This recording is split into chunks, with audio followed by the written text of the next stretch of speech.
पहला, ब्रह्म मुहूर्त में जगना, जग करके हम इतना जल पिए कि या तो हमें उल्टी हो जाए या पच जाए। अगर उल्टी हो गई तो पचने से भी अच्छा हुआ, हमारे अंदर जो जहर बना, एसिड आदि, वो गंदे पदार्थ वो निकल जाते हैं। ये ब्रह्मचर्य के लिए बहुत आवश्यक, वो शीतलता प्रदान करता है। ब्रह्म मुहूर्त में बिना कुल्ला किए, वो जैसे तांबे के पात्र में 1 लीटर जल रख ले, रात भर रखा रहा, उसे पीजिए, तो वो बहुत आपको उसमें ब्रह्मचर्य में।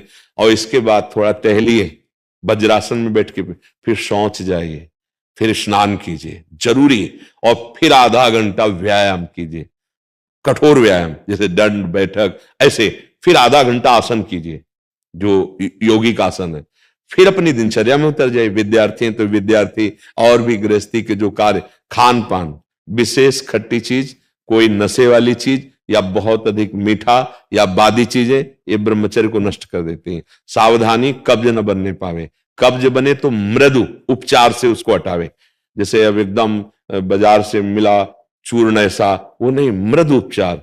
जैसे ईसबगोल की भूसी है, छोटी हर है, उसको मिला लो, 1 चम्मच हो, 1 चम्मच हो, और 10 दिन बराबर लो, वो आपके हाथों को धीरे से। अगर कोई बहुत ही तीव्र औषधि पाली तो वो पेट तो साफ करेगी लेकिन ब्रह्मचर्य को भी हटा देगी।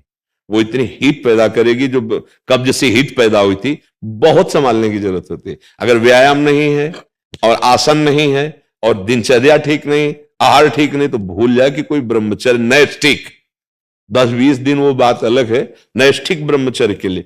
अब जो उसके विरोधी भाव हैं, जैसे मोबाइल है, उसे गंदी बातें देखोगे, कभी ब्रह्मचर्य नहीं रह सकते। जैसे गंदे मित्रों का संग करोगे, कभी ब्रह्मचर्य नहीं रह सकते।